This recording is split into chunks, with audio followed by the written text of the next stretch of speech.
Bonjour et bienvenue dans ce nouveau numéro de l'invité du jour. Avec moi, Monsieur Jossard Martin. Bienvenue sur notre plateau. Merci bien. Alors, vous êtes écrivain, entrepreneur social, auteur, conférencier. Ai-je oublié un pan de vos multiples casquettes?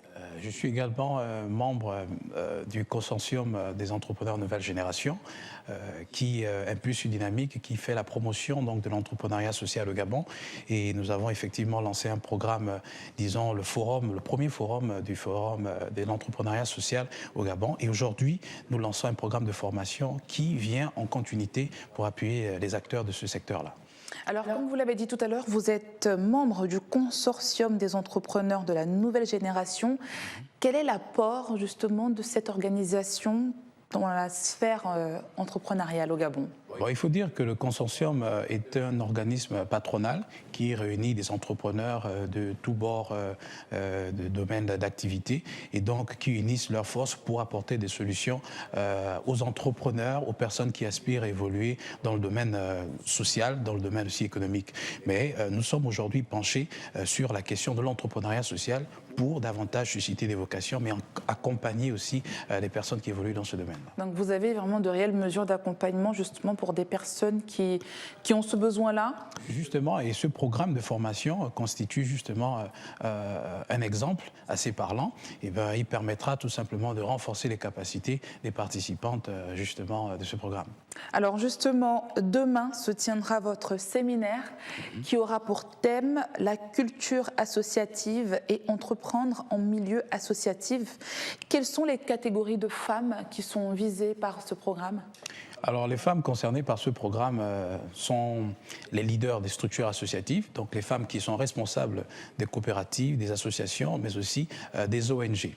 Donc, ces femmes ont besoin d'acquérir des connaissances liées à la bonne gestion de leur structure pour être en phase avec l'évolution du monde aujourd'hui, donc la technologie, mais aussi les pratiques professionnelles modernes qu'elles peuvent adapter dans leur logiciel fonctionnel. Vous avez aussi les femmes membres des structures associatives qui ont besoin de comprendre l'intérêt de s'impliquer de façon active dans ces structures-là. Donc, elles auront l'opportunité d'acquérir des connaissances sur le comportement professionnel qu'il faudrait avoir et surtout le sens de leur responsabilité sur l'évolution de leur structure. Alors, donc vous donnez enfin, si vous me permettez, enfin, vous avez les femmes externes à l'environnement associatif qui ont besoin d'être édifiées là-dessus. Parce que beaucoup ont une connaissance assez limitée.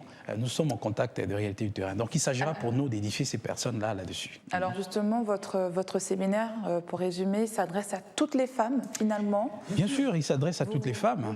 Vous leur donnez les outils pour pouvoir entreprendre de manière structurée? Tout à fait, tout à fait. Et pour rester en connexion avec le thème de la formation, nous allons leur fournir tous les outils qui peuvent leur permettre de renforcer leur structure associative afin d'évoluer de façon professionnelle. Parce que le but, c'est de professionnaliser ces associations. Il faudrait qu'on quitte de cette dimension archaïque, on va dire, on évolue comme dans une simple association de quartier, mais il faudrait qu'on amène ces associations à opérer de façon justement professionnelle pour s'épanouir, s'émouvoir, etc.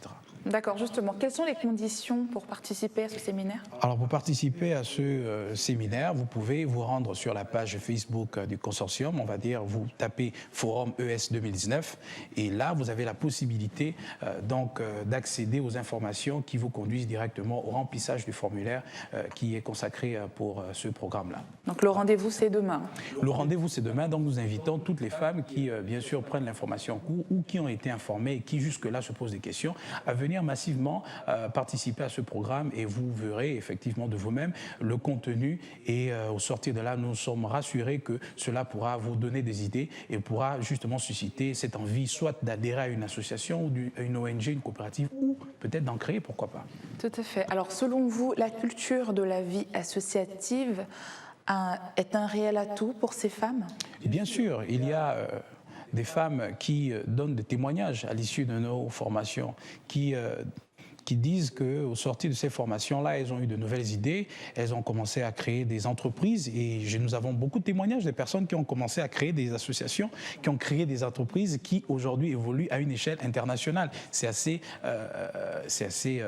c'est assez intéressant de voir cela et assez étonnant, on va dire, quoi. C'est surprenant.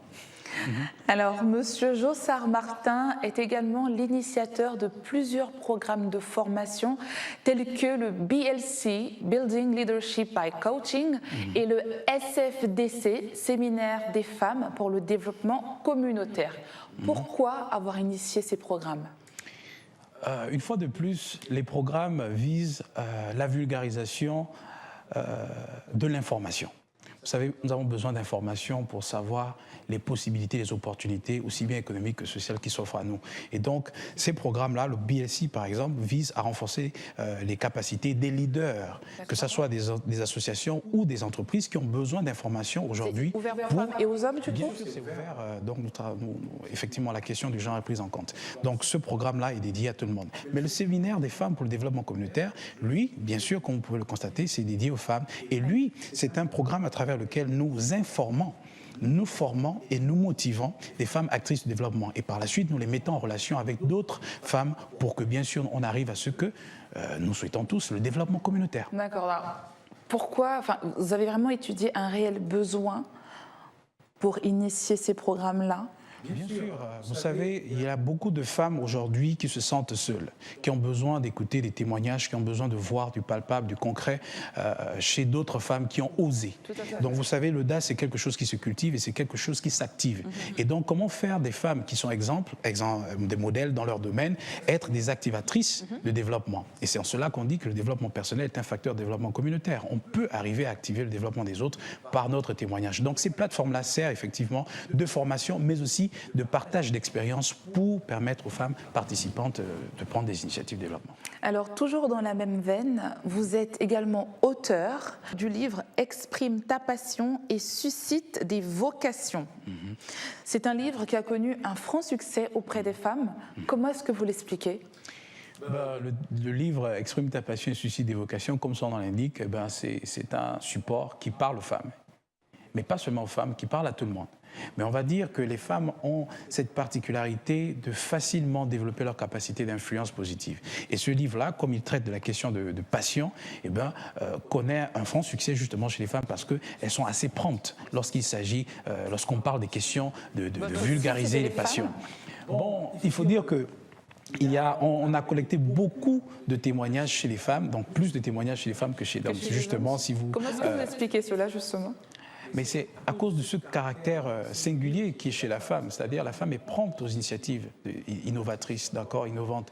La femme facilement réagit lorsqu'il y a des programmes de formation. La femme facilement est amenée à prendre des initiatives qui visent son propre développement. Et donc, elle est foncièrement entreprenante. Donc, tout ce qui concerne la passion, la femme se retrouve là-dedans. Et c'est d'ailleurs la raison pour laquelle vous avez des témoignages de femmes qui ont assisté à nos formations, qui disent qu'elles ont créé des entreprises. Dans ce livre, il y a énormément de témoignages de femmes. Oui, en effet. Je pense que c'est ce qui a motivé l'écriture de ce livre. Pas nécessairement, il faut dire que ça n'a fait que constituer un élément intégrant donc, de la motivation de l'écriture de ce livre-là. Il faut dire que ça émane de l'expérience du SFDC, le Séminaire des femmes pour le développement communautaire. Nous avons vu des femmes qui ont assisté et qui aujourd'hui témoignent des entreprises qu'elles ont pu créer. Et donc, on ne pouvait pas être insensible à cela. Je me suis vu donc dans l'obligation d'intégrer ces témoignages-là dans le livre pour inspirer encore d'autres femmes. Alors, vous avez également un premier livre qui est la culture entrepreneuriale. Comment justement vous avez, je ne dirais pas fait cette transition, mais on passe de la culture entrepreneuriale à exprime ta passion. Comment se fait cette évolution ? D'accord. En fait, il faut dire que c'est une série de livres, c'est une collection qui est sortie d'ailleurs en même date. D'accord. Donc, c'est 2 livres qui constituent un outil de développement personnel qui amène des personnes à tout simplement s'émouvoir dans cette sphère-là. Le livre La culture entrepreneuriale selon l'approche des CIDC montre comment découvrir, développer et valoriser son talent. D'accord. Parce qu'il y a beaucoup de personnes qui se posent des questions, comment est-ce que je peux faire ? Alors ce livre-là, c'est en quelque sorte mon expérience. Vous les aidez justement à creuser, à découvrir leur potentiel. Voilà. On est vraiment dans du développement personnel. qui nous conduit au développement communautaire. Ce ça. qui, finalement, résume... Vous faites un réel pont, justement, entre le développement personnel et le développement communautaire. Voilà. Donc, le premier livre traite du développement personnel et le deuxième livre, il vous conduit au développement communautaire. D'où le sous-titre du livre, Un leader, une communauté. Voilà. En tout cas, c'est le livre qui en ce moment, fait parler de vous. On va dire, plus ou moins. Pour votre plus grand bonheur, en tout cas. Merci, merci. Et pour le plus grand bonheur de ces femmes-là, justement, sûr, qui l'achètent. bien sûr. Enfin, il n'y a pas que des femmes, mais c'est essentiellement des femmes. Oui. Mais en tout cas, c'est un livre qui est porteur. D'accord. Merci beaucoup. Qui est porteur. Alors, on va terminer avec vous, avec notre dernière rubrique, qui s'appelle l'épice du jour. Vous représentez souvent notre pays à l'international en participant à plusieurs programmes aux États-Unis. Quelle a été votre participation qui vous a le plus embarrassé? Waouh, c'est une question assez embarrassante déjà au passage. Oui, c'est pour. Je pense que c'était en 2018 au Nebraska-Lincoln où nous avons, en tant que participants, été sollicités pour donner un speech donc, sur l'héritage que Nelson Mandela nous aurait donné particulièrement. Bien sûr, c'était en anglais.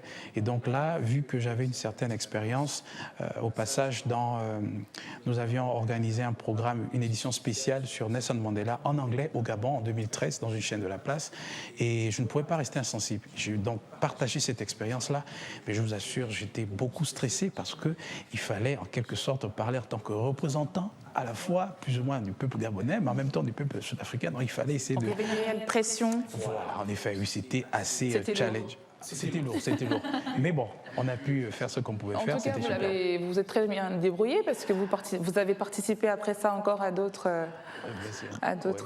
formations. En tout cas, vous portez haut les couleurs du Gabon au travers votre organisation, vos livres, etc. Oui. En tout cas, vous faites notre fierté. Merci Monsieur Jossard Martin d'avoir accepté notre invitation. Merci à vous de nous avoir suivis sur Gabon 24, votre chaîne en continu. Retrouvez-nous sur nos réseaux sociaux, Facebook, Twitter, mais également en streaming sur notre chaîne YouTube. Quant à moi, je vous donne rendez-vous très vite avec un nouvel invité. Bonne suite de programme sur Gabon 24.